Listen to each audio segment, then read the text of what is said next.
तो हम देख रहे हैं second chapter of twelfth standard organisation of commerce and management. So हमारा सेकेंड चैप्टर है प्रिंसिपल्स ऑफ मैनेजमेंट।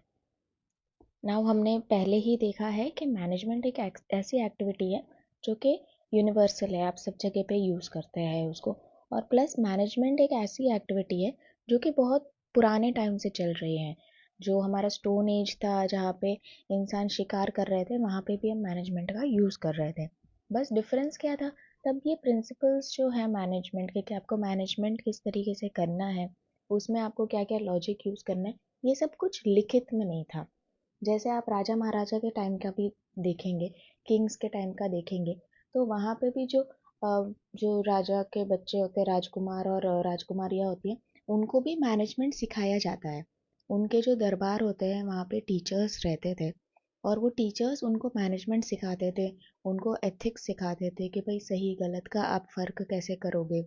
अगर आपको कोई मैनेजमेंट प्रॉब्लम आता है, कोई भी पॉलिसी मेकिंग में प्रॉब्लम आता है, तो आप क्या क्या चीज़ों को कंसिडर करोगे और फिर किस तरीके से आपको डिसीजन लेना है, आपका बिहेवियर किस तरीके से होना चाहिए, आप जब अपना डिसीजन ले रहे हो तो आपको किस तरीके से सोचना चाहिए। ये सारी चीज़ें उनको सिखाया जाता था। ऐसा नहीं है कि सिखाया नहीं जाता था, सिखाया जाता था, बट ये सब क्या चीज़ें थी, ये रिटर्न में नहीं थी, लिखित में नहीं थी। अगर सपोज कोई एक स्टेट है, कोई एक किंग है जिसके पास कोई एक अच्छा टीचर है, मैनेजमेंट का कोई अच्छा टीचर है उसको, तो उसके बच्चों को मैनेजमेंट ज़्यादा अच्छी तरीके से वो समझा पाएगा। और जबकि दूसरा जो किंग है, उसके पास अगर इतना अच्छा टीचर नहीं है, तो फिर वो उसके बच्चों को इतना अच्छी तरीके से मैनेजमेंट नहीं समझा पाएंगे कोई। अब ये जब रिटर्न में आ गया, तो रिटर्न में आने के बाद क्या है, ये सारे रिसोर्सेस सभी के पास अवेलेबल हो गए हैं। और ये सब रिटर्न में आने का वैसे तो एक रीज़न ये भी है कि प्रिंटिंग प्रेस का रीज़न है, बिकॉज पहले तो बुक्स पब्लिश करने का कोई तरीका ही नहीं था। मतलब बुक्स लिखे जाते थे, पर वो इतने पब्लिश नहीं हो पाते थे। मतलब आपको हाथ से लिखना है ना, तो आप मल्टीपल कॉपीज़ नहीं बना पाते हो। तो जब ये इंडस्ट्रियल रेवोल्यूशन आया, तो फिर ये प्रिंटिंग मशीन्स आ गई, प्रिंटिंग प्रेस आ गए, तो सेम बुक है, उसके आप 100 कॉपी, 200 कॉपी, 1000 कॉपी, 2000 कॉपीज़ बना सकते हो। तो इसके वजह से ये लोग बेसिकली फेमस हुए हैं। तो अभी के जो मॉडर्न हमारे बिजनेस प्रिंसिपल्स है, मैनेजमेंट प्रिंसिपल्स है, उसमें बड़े नाम किसके हैं, फेडरिक टेलर है, हेनरी फॉयल है, पीटर ड्रकर है। ये सब जो लोगों ने है ना, इंडस्ट्रियल रेवोल्यूशन के टाइम पे अपने रिसर्चेस किए, अपने रिसर्चेस को पब्लिश किया, ये प्रिंसिपल्स ऑफ मैनेजमेंट दिए, और अभी वो वाइडली यूज्ड है। अभी हमारे चैप्टर का नाम है प्रिंसिपल्स ऑफ मैनेजमेंट। तो पहले हम समझ लेते हैं प्रिंसिपल्स क्या होते हैं। तो आपको एक डिफरेंस समझना पड़ेगा कि प्रिंसिपल्स, रूल्स, लॉज, ये सारी चीज़ें डिफरेंट है। तो लॉज कैसा होता है, लॉज तो गवर्नमेंट ने बोला है कि ये आपको, ये कायदा है, ये आपको कंपल्सरीली फुलफिल करना है। अगर आप ये कायदा फुलफिल नहीं करोगे, कायदे को नहीं मानोगे, तो आपके ऊपर पेनल्टी लगेगा, जेल लगेगा, जो भी होगा। तो जो लॉ होगा वो तो एक बहुत ही रिजिड होगा, रिजिड मतलब कंपल्सरी है वो। और आप लॉ में आपको कोई भी फ्लेक्सिबिलिटी नहीं मिलेगी। मतलब आप ऐसा नहीं सोच सकते हो, जैसे अगर एक ट्रैफिक लॉ ये है कि आपको हेलमेट लगा के जाना है, आप जब भी ड्राइव कर रहे हो तो आपको हेलमेट लगाना है। अगर आप हेलमेट लगाए बिना गए तो आपको ट्रैफिक का चालान आएगा। और उसमें आपको फ्लेक्सिबिलिटी किस तरीके से नहीं है कि भाई आप खुद का कोई ऐसा नहीं कर सकते हो कि भाई मैंने सिर पे कपड़ा बांधा है और मैं फिर ट्रैफिक पुलिस के साथ झगड़ा करने बैठूं कि नहीं, मैंने तो कपड़े का हेलमेट है, ये हेलमेट ही है, बस ये कपड़े का है। तो आप इस तरीके से उसके साथ झगड़ा नहीं कर सकते हो। तो ये काफ़ी रिजिड है। हेलमेट मतलब हेलमेट का एक अलग मटेरियल होगा, हेलमेट का एक अलग स्ट्रक्चर होगा, वो पूरा डिफाइंड है। आप उसके बाहर अपना खुद का इनोवेटिव कुछ भी नहीं कर सकते हो। तो ये तो बात हो गई लॉ की। अभी जो प्रिंसिपल्स होते हैं उसमें काफ़ी फ्लेक्सिबिलिटी होती है, और वो ऐसा रिजिड नहीं है। मतलब आपको कंपलसरीली ये प्रिंसिपल्स को फॉलो करना है, ऐसा कुछ नहीं है। ये प्रिंसिपल्स बनाए हैं आपको गाइडेंस देने के लिए, आपको एक रास्ता दिखाने के लिए। अभी वो रास्ते पे आपको चलना है कि नहीं चलना है, या फिर वो रास्ता आपको एप्लीकेबल है कि नहीं, आप उस रास्ते की आपको ज़रूरत है भी कि नहीं है, वो आप खुद सोचो। आपको एक रास्ता दिखाया है, अभी वो रास्ता आपको सही लग रहा है तो आप उस पर जाओ, आपको सही नहीं लग रहा है अपने काम के लिए तो आप उस पर मत जाओ, कोई कंपलसरी नहीं है। और सपोज़ आपने चूज़ कर लिया कि ठीक है मुझे इस रास्ते पे जाना है, लेकिन वो रास्ते पे भी मुझे फ्लेक्सिबिलिटी है कि मैं थोड़ा टेढ़ा मेढ़ा होके थोड़ा जगह मैं फुटपाथ से चल सकता हूँ, थोड़ी जगह पे मैं रोड के बीचों बीच से चल सकता हूँ। कहाँ से चलना है रास्ते में, कौन से मेथड से चलना है, किस तरीके से चलना है, मुझे सीधा चलना है, मुझे उल्टा चलना है, मुझे जिगजैग चलना है, वो सब वो आपका फ्लेक्सिबिलिटी है। So principles of management plays a guide for the managers. Now different management gurus have different conclusion. तो इसमें बेसिकली क्या हुआ था, जो ये जितने भी लोगों ने अपने प्रिंसिपल्स दिए हैं, Frederick Taylor, Henri Fayol, Peter Drucker's, इन सब लोगों ने क्या किया था, ये लोग अलग अलग कंपनीज में काम करते थे उस टाइम पे, अलग अलग फैक्ट्रीज में काम करते थे, कंपनीज में काम करते थे, या तो खुद काम करते थे या फिर रिसर्च पर्पस से स्पेसिफिकली थोड़े थोड़े टाइम के लिए वो फैक्ट्री में काम करते थे रिसर्च करने के लिए, फिर वहाँ पे वो सब कुछ सीख के फिर दूसरे जगह पे चले जाते थे रिसर्च पर्पस के लिए। तो यहाँ पे जब वो बहुत सारे फैक्ट्रीज में काम करते थे तो वो लोग ऑब्जर्व करते थे कि वहाँ के जो मैनेजर है वो किस तरीके से काम कर रहे हैं। अभी ये जो रिसर्चर्स है ये तो अभी रिसर्च कर ही रहे हैं ना, तो इन्होंने अभी तक प्रिंसिपल्स ऑफ मैनेजमेंट लिखे हुए नहीं है। अभी प्रिंसिपल्स ऑफ मैनेजमेंट किसी ने नहीं लिखे हैं, तो भी मैनेजर्स तो अपना काम कर ही रहे थे, मैनेजर्स तो अपना मैनेजमेंट कर ही रहे थे। भले उनके पास एक लिखित में प्रिंसिपल्स नहीं थे, फिर भी वो अपना दिमाग यूज़ करके मैनेजमेंट तो कर ही रहे थे।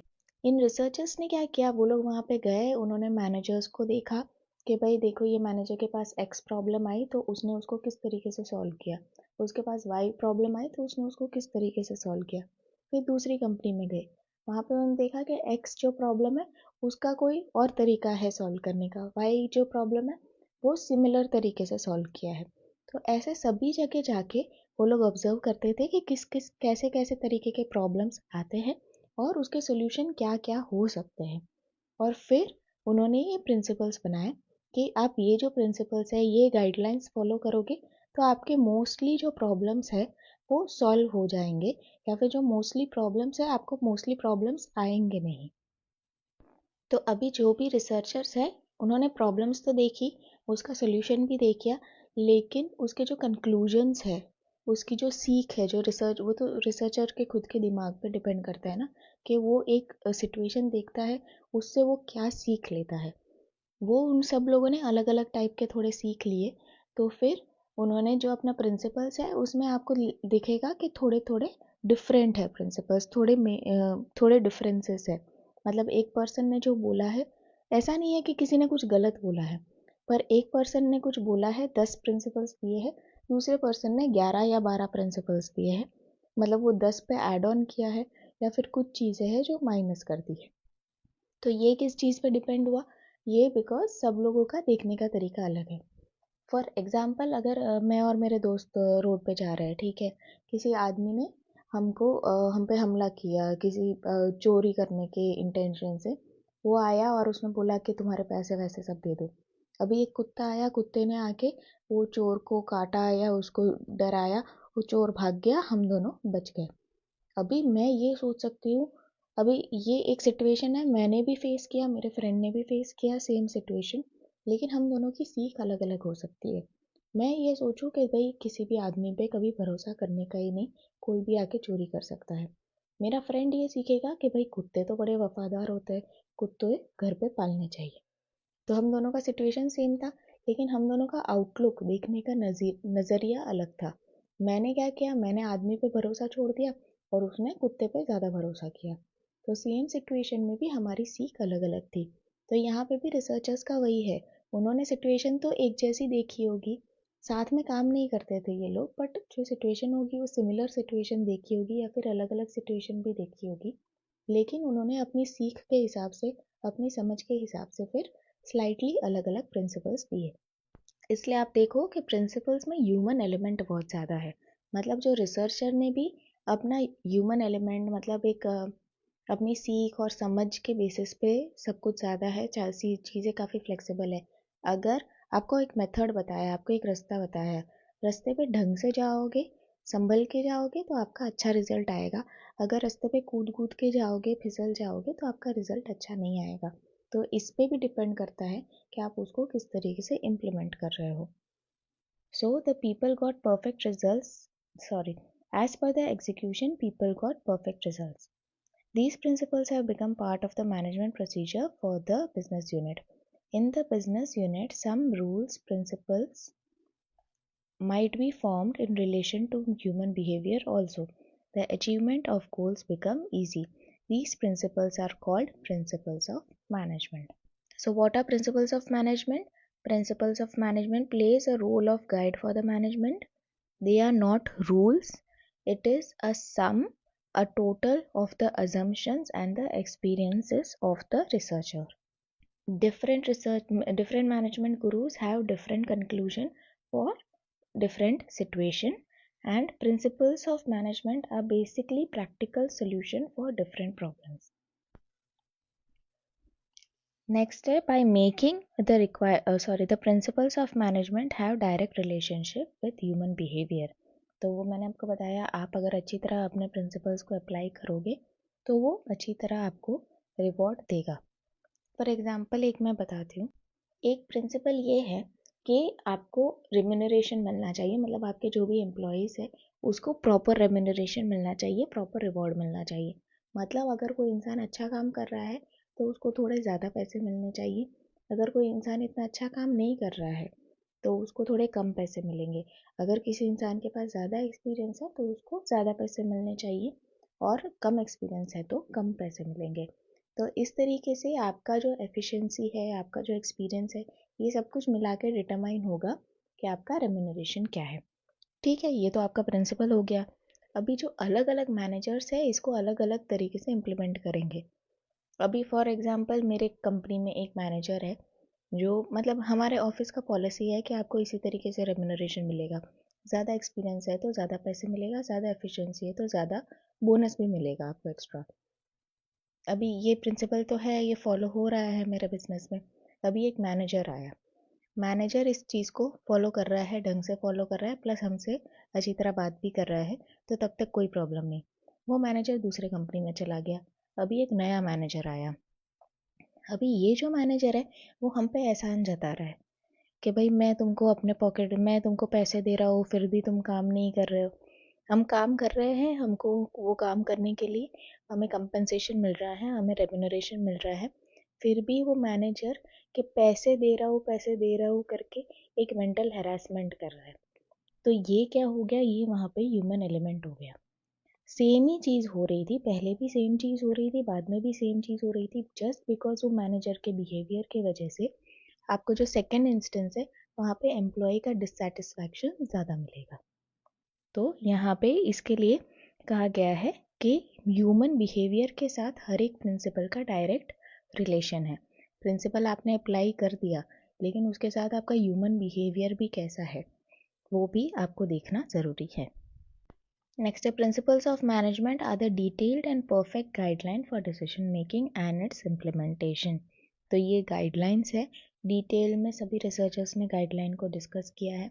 ये गाइडलाइंस फॉलो करके आप डिसीजंस ले सकते हो, उसको किस तरीके से इम्प्लीमेंट करना है डिसीजन को, उसके लिए भी वो आपको हिंट दे रहे हैं, तो वो आप कोई भी मेथड चूज कर सकते हो। As per the principle of management, capability of employ could be increase through various, ये एक एग्जाम्पल दिया हुआ है कि प्रिंसिपल्स में क्या क्या इंक्लूडेड है। तो एक प्रिंसिपल ये है कि आपके जो एम्प्लॉयज़ है वो खुश रहने चाहिए, आपके जो एम्प्लॉयज़ की कैपेसिटी है आपको उसको फुल्ली यूज़ करना चाहिए, वो एक प्रिंसिपल है। अभी वो प्रिंसिपल को अप्लाई करने के क्या क्या तरीके हैं, क्या क्या मेथड है, तो उनके मेथड क्या हो सकते हैं। To consider his service years to make decision about promotion, मतलब वो उसका एक्सपीरियंस कितना है, कितने साल से वो काम कर रहा है, उसके बेसिस पे आप उसको प्रमोशन दे सकते हो। while employee gets promotion by considering his capability in other unit, मतलब ये बेसिकली ये बोल रहा है कि जो डिफरेंट डिफरेंट बिजनेसेस है उनके पॉलिसी अलग अलग होगी अपने एम्प्लॉय को रिवॉर्ड करने के लिए। कोई जो कंपनी है वो ये देखेगी कि भाई ठीक है, इसका ज़्यादा एक्सपीरियंस है, ये 10 साल से मेरे पास काम कर रहा है, दूसरा आदमी 7 साल से काम कर रहा है, 7 ईयर्स से काम कर रहा है, तो मैं 10 साल से जो काम कर रहा है उसको प्रमोशन दूंगा। जो दूसरी कंपनी है वो ये सोचेगी कि मुझे ये नहीं देखना है कि भाई ये 10 साल से काम कर रहा है, ये 7 साल से काम कर रहा है, मुझे सिर्फ ये देखना है कि लास्ट 2 साल में सबसे ज़्यादा अचीवमेंट किसका हुआ है। जो कंपनीज है वो टारगेट्स देती है ना अपने एम्प्लॉयज़ को कि भाई आपको ये 10,000 यूनिट सेल करने हैं, या फिर आपको इतना प्रॉफिट लेके आना है, इतना आपको क्लाइंट लेके आने हैं। तो सबसे ज़्यादा अचीवमेंट किसने किया है, जिसने ज़्यादा अचीवमेंट किया है उसको मैं प्रमोशन दूंगा। मैं ये नहीं देखूंगा कि भाई जो 15 साल वाला है कि 7 साल से मेरे पास काम कर रहा है, वो मैं नहीं देखूंगी। जिसने 2 साल में ज़्यादा अचीवमेंट किया है उसको प्रमोशन मिलेगा। तो ये जो तो आपका प्रिंसिपल तो सेम है कि आपको अपने एम्प्लॉय को उनके कैपेसिटी के हिसाब से रिवॉर्ड करना है, लेकिन वो रिवॉर्ड करने के तरीके आपके अलग अलग है। तो यहाँ पे आपको डिफरेंस समझना है मेथड्स और टेक्निक्स एंड प्रिंसिपल्स के बारे में। So what are principles are the guideline for the decision, method और techniques are the set of steps taken to achieve the target. Next है आपका प्रिंसिपल्स और वैल्यूज़ के बीच में भी डिफरेंस। तो प्रिंसिपल्स क्या होते हैं कि भाई वो तो जो रिसर्चर्स ने ऑब्जर्व किया कि कौन से मेथड से मतलब कौन से प्रिंसिपल्स अप्लाई करके कौन सा डिसीजन लेके आपका बिजनेस अच्छी तरह चल सकता है, वो आपके प्रिंसिपल्स हो गए। वैल्यू क्या हो गया, वैल्यू में सही और गलत, कि सही क्या है गलत क्या है, वो सब सोचना आपके वैल्यूज़ का पार्ट हो गया। प्रिंसिपल्स जब उन्होंने बनाए तो उसमें उन्होंने वैल्यूज़ के बारे में कुछ नहीं सोचा, कुछ सोचने की ज़रूरत भी नहीं थी, क्योंकि अलग अलग प्रिंसिपल्स जो होते हैं हमने देखे फ्लेक्सिबल होते हैं। जो अलग अलग लोग हैं वो अलग अलग तरीके से प्रिंसिपल को अप्लाई करेंगे। तो वो तो लोगों की वैल्यूज़ क्या है उस पर डिपेंड करता है ना। तो प्रिंसिपल्स में सही गलत कुछ भी नहीं होता, लेकिन आप जब प्रिंसिपल्स को इम्प्लीमेंट कर रहे हो तो आपके जो पर्सनल वैल्यूज़ है वो उसमें आप जब इम्प्लीमेंट करोगे तो उसमें दिखेगा। सो फर्स्ट नेचर क्या है, अभी प्रिंसिपल्स ऑफ मैनेजमेंट के नेचर क्या है। तो पहली चीज़ है कि वो यूनिवर्सली एक्सेप्टेड है। अब बिकॉज मैनेजमेंट आपको सब जगह पे करना है तो आपके जो प्रिंसिपल्स ऑफ मैनेजमेंट है वो भी सब जगह पे अप्लाई होंगे। बस आपका डिफरेंस क्या रहेगा कि आपको उसको किस लेवल पे अप्लाई करोगे। अगर आपका बिजनेस बहुत ही छोटा है या फिर आपके बिजनेस का टाइप क्या है, उस पर डिपेंड करेगा। और छोटा मतलब अगर मैं बोलूँ कि कोई टाटा कंसल्टेंसी सर्विस है, बहुत बड़ी कंपनी है वो, उसके बहुत सारे ब्रांच ऑफिसेस है, वहाँ पे बहुत सारे एम्प्लॉयज़ हैं ना, 1,000 एम्प्लॉयज़ 2,000 एम्प्लॉयज़, अगर एक ब्रांच में देखो तो भी 1,000 2,000 एम्प्लॉयज़ आपको मिलेंगे। वहाँ पे एक प्रॉपर रिस्पॉन्सिबिलिटी लिखित में होना चाहिए कि भाई ये जो इंसान है जो ये पोस्ट पे बैठेगा उसका ये काम होगा, उसके अंडर जो इंसान है उसका ये काम होगा, वो ये 10 चीज़ें चेक करेगा, उसके नीचे जो इंसान है उसके ये काम है, वो ये 5 चीज़ें चेक करेंगे। तो इस तरीके से पूरा हर एक पोस्ट का रिटर्न में होना चाहिए कि उसको क्या काम करना है, उसकी क्या अथॉरिटी है, उसकी क्या रिस्पॉन्सिबिलिटी है। बिकॉज वहाँ पे 1,000 2,000 लोग काम कर रहे हैं तो उनके बीच में आपस में कोई भी कंफ्यूजन नहीं होना चाहिए या फिर कोई अननेसेसरी झगड़ा नहीं होना चाहिए। अगर रिटर्न में है तो किसी के मन में कंफ्यूजन नहीं होगा कि मेरा काम है तुम्हारा काम है, अननेसेसरी झगड़ा भी नहीं होगा। लेकिन अगर आप बोलो कि कोई आपका लोकल किराने का शॉप है, प्रोविजन स्टोर है, वहाँ पे भी मैनेजमेंट होता है, लेकिन वहाँ पे जो ओनर है वो खुद ही आपको सारे सामान निकाल के दे रहा है। मतलब जो अगर आप जाके बोलो कि भाई मुझे एक चिप्स का पैकेट चाहिए, तो चिप्स का पैकेट भी वही निकाल के दे रहा है, पैसा भी आपके पास से वही ले रहा है। नेक्स्ट डे दूसरा जो सप्लायर है उसको फ़ोन करके भाई मेरे को एक चिप्स का पैकेट आज एक्स्ट्रा पहुँचा देना, वो भी वही कॉल करके बता रहा है। तो वहाँ पे जब एम्प्लॉयज़ है ही नहीं तो delegation of work, rights, responsibility, authority, ये सब बातें आती ही नहीं। वो जो प्रिंसिपल है वो आपको यहाँ पे लगाने की ज़रूरत ही नहीं है। तो आपको देखना पड़ेगा आपके बिजनेस का साइज़ क्या है, फिर टाइप क्या है, आपका मैन्युफैक्चरिंग टाइप का बिजनेस है, आप कोई सर्विस दे रहे हो, आप कोई सर्विस स्टेशन चला रहे हो, क्या काम कर रहे हो, उस पे भी आपके डिपेंड करेंगे कि आपको कौन सा प्रिंसिपल लगाना है कौन सा प्रिंसिपल नहीं लगाना है। तो जैसे आपका इस पे साइज पे डिपेंड हो गया कि कौन सा प्रिंसिपल आपको एप्लीकेबल है कि नहीं। पर जैसे 10 प्रिंसिपल्स है मैनेजमेंट के, तो आप बड़ी कंपनी हो कि किराना स्टोर हो, वो 10 में से अगर आप बोल रहे हो कि किराना स्टोर हो मुझे कोई प्रिंसिपल्स एप्लीकेबल नहीं है, तो भी वो 10 में से 8 तो आपको एप्लीकेबल किसी ना किसी तरीके से होगा। अभी आपके प्रोविजन स्टोर में एक लड़का आपने रखा है जो कि भाई ये चिप्स उतार के देगा आपको समथिंग, या फिर मतलब जो भी कस्टमर आएगा उसको जो भी रिक्वायरमेंट है वो शेल्फ में से निकाल के देगा और आपका काम है पैसा कलेक्ट करने का। तो आपके नीचे एक लड़का है, तो आपको डेलीगेशन ऑफ अथॉरिटी की ज़रूरत नहीं है, डेलीगेशन ऑफ राइट की ज़रूरत नहीं है, लिखित में कुछ डेलीगेशन ऑफ अथॉरिटी और डेलीगेशन ऑफ रिस्पॉन्सिबिलिटी लिखित में होने की ज़रूरत नहीं है। बट आपको वो जो रेम्यूनरेशन व दूसरा जो प्रिंसिपल है रेम्यूनरेशन से रिलेटेड, कि भाई आपने अपने अंडर में जो भी इंसान काम कर रहा है उसको प्रॉपर सैलरी मिलनी चाहिए, उसको उसको एफिशिएंसी के हिसाब से सैलरी मिलनी चाहिए, वो सेटिस्फाइड होना चाहिए, वो प्रिंसिपल तो आपको लगाना पड़ेगा। तो आपको ऐसा नहीं है कि 10 के 10 प्रिंसिपल्स आपको एप्लीकेबल होंगे, लेकिन 10 में से 6, 7, 8 प्रिंसिपल्स तो एप्लीकेबल होंगे ही, इसीलिए यहाँ पे यूनिवर्सली वो एक्सेप्टेड है। नेक्स्ट है फ्लेक्सिबल। तो फ्लेक्सिबल तो हमने देखा है कि वो रिजिड नहीं है और आप उसको किस तरीके से अप्लाई करना चाहते हो आप उसको अप्लाई कर सकते हो, उतना फ्लेक्सिबिलिटी है। As per the situation a manager requires there is a scope for flexibility. When these principles do not seem to match in some situation, the manager is allowed to effect change. In large units, the principle of division of work may be applied uniformly, but in small units, the principle of division of work may not be applied in the same proportion. Next है general guidelines. तो वो भी हमने देख लिया कि principles of management स्वभाव से कैसा होता है, वो सॉर्ट ऑफ गाइडलाइंस जैसा होता है। वो जो रिसर्चर है उन्होंने अपने एक्सपीरियंस से आपको गाइडलाइंस दिए हुए हैं, आप उसको गाइडेंस समझ के ही उसको फॉलो कीजिए, उसको लॉ समझ के फॉलो मत कीजिए। So principles of management are the result of experiences gained by different experts in different situations. At the time of managing a business, complex problems are arising. The form of these issues may be different as per the unit. तो इसमें क्या होता है, बहुत सारे complex situations arise होते हैं। अभी ये जो सिचुएशन है उसमें छोटे छोटे डिफरेंसेस तो रहेंगे, हर एक कंपनी में जो सेम आपको लगता होगा सेम प्रॉब्लम है। आप देखोगे कि 3 कंपनी है, 3 कंपनी में स्ट्राइक चल रही है, तो आपको लग रहा है स्ट्राइक है तो सेम प्रॉब्लम है, पर वो सेम प्रॉब्लम नहीं है, बिकॉज तीनों कंपनी के जो तीनों एम्प्लॉई है उनके डिमांड अलग अलग हो गए, और जब उनके डिमांड अलग अलग है तो डिमांड को हैंडल करने का तरीका भी अलग अलग रहेगा। कोई इंसान उसकी बात मान लेगा, कोई इंसान कोई अलग तरीके से सोल्यूशन लेके आएगा। तो आपको ऊपर से लग रहा है कि ठीक है सब कुछ मैन पावर रिलेटेड प्रॉब्लम है, तीनों में स्ट्राइक चल रही है, तो तीनों में एम्प्लॉय रिलेटेड प्रॉब्लम है, लेकिन उसके अंदर भी आप जब जाके देखोगे तो आपको पता चलेगा कि उनके डिमांड्स अलग है, तो उन लोगों को हैंडल करने का तरीका भी अलग रहेगा। तो बिकॉज सभी सिचुएशन अलग अलग है, तो उसके वजह से आप कोई एक मेथड या फिर कोई एक प्रिंसिपल स्ट्रिक्टली कहीं पे भी फॉलो नहीं कर सकते हो। तो इसके लिए ये आपके लिए सिर्फ एक जनरल गाइडलाइंस है। नेक्स्ट है बेस्ड ऑन ह्यूमन बिहेवियर।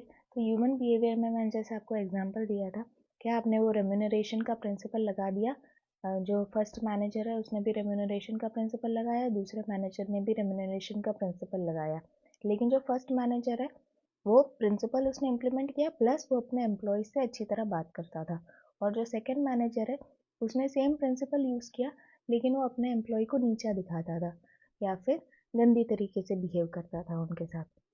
तो आपका क्या होगा, जो सेकंड मैनेजर है उसके एम्प्लॉय ज़्यादा डिससेटिस्फाइड रहेंगे।